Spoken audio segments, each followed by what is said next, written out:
বেগম খালেদা জিয়া, যাকে বাংলাদেশের মানুষ খেতাব দিয়েছে আপসহীন নেত্রী।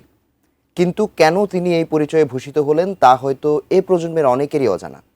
বিগত ১৬ বছরে অত্যাচার, নিপীড়ন, বাংলাদেশের ইতিহাস থেকে জিয়া পরিবারের নাম মুছে ফেলার ষড়যন্ত্র, তারপরও দেশের স্বার্থে ক্ষমতাধরের সাথে কখনো সমঝোতা করেননি তিনি।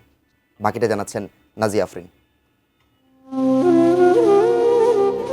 ১৯৮১ সাল, তখনকার রাষ্ট্রপতি জিয়াউর রহমানকে হত্যা করা হয়।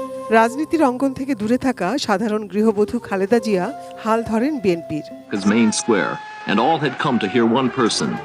ওই সময় স্বৈরশাসক এরশাদের বিরুদ্ধে গণতন্ত্র পুনরুদ্ধারের আন্দোলনে একসাথে রাজপথে নামে বিএনপি, আওয়ামী লীগ, জামাত। ১৯৮৬ সালে জাতীয় নির্বাচনের আয়োজন করেন এইচ.এম. এরশাদ। আওয়ামী লীগ, বিএনপি ও জামাত সিদ্ধান্ত নিল তারা নির্বাচন বর্জন করবেন। কিন্তু শেষ পর্যন্ত আওয়ামী লীগ ও জামাত এরশাদের অধীনে ৮৬ নির্বাচনে অংশ নেয়। এতে চরম সমালোচিত হন শেখ হাসিনা, আর জনমানুষের কাছাকাছি চলে আসেন রাজনৈতিক অনভিজ্ঞ এক গৃহবধূ। তখন থেকেই তিনি পান আপসহীন নেত্রীর অভিধা। সেই সময় জনমানুষের পালস বুঝতে পারার ফল খালেদা জিয়া পেলেন স্বৈরাচার পতনের পর ৯১ নির্বাচনে। আরএফএল অডিটর, বাঁকা হয় না, ফাঁকা হয় না, আর ভাঙা এক কথায় অসম্ভব। রাজনীতির জটিল সমীকরণে আওয়ামী লীগের জনপ্রিয়তায় চির ধরিয়ে আত্মবিশ্বাসী খালেদা জিয়ার দল বিএনপি বিপুল ভোটে জয়লাভ করে। প্রথমবারের মতো প্রধানমন্ত্রী হন আপসহীন নেত্রী খালেদা জিয়া। আপসহীনতার এমন উদাহরণ রাজনৈতিক জীবনে বারবার তৈরি করেছেন ৩ বারের প্রধানমন্ত্রী খালেদা জিয়া। ১৯৯৬ সালের নির্বাচনে আওয়ামী লীগের আন্দোলনের মুখে ক্ষমতা আঁকড়ে না থেকে তত্ত্বাবধায়ক সরকারের কাছে ক্ষমতা ছেড়ে দেন, আর ক্ষমতায় গিয়ে তত্ত্বাবধায়ক সরকার ব্যবস্থাটিকেই বাতিল করে দেন শেখ হাসিনা। রাজনীতির টানাপোড়েনে আসে ১/১১, পাল্টে যায় দেশের রাজনীতির হিসাব নিকাশ।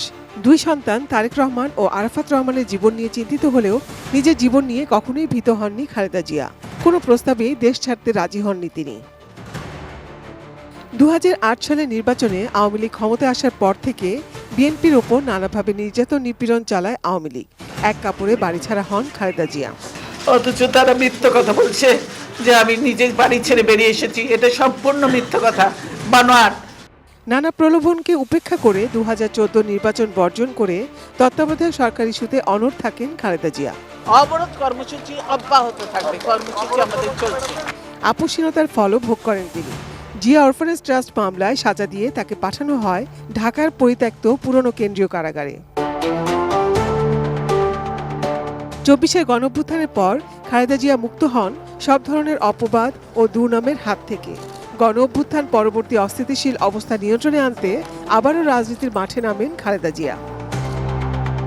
বিগত ৪ দশকের রাজনৈতিক জীবনে বেগম খালেদা জিয়ার দল বিএনপিকে অনেকবার ভাঙার চেষ্টা করা হয়েছে, কিন্তু দৃঢ়তার সাথে সবকিছু সামলে নিয়েছেন আপসহীন নেত্রী খালেদা জিয়া। কঠোর কোমল ব্যক্তিত্ব সম্পন্ন এই মানুষটি নিজ মহিমায় দেশের রাজনীতির ইতিহাসে স্থাপন করেছেন এক অনন্য দৃষ্টান্ত। Nazia Afrin, ATN news, Dhaka.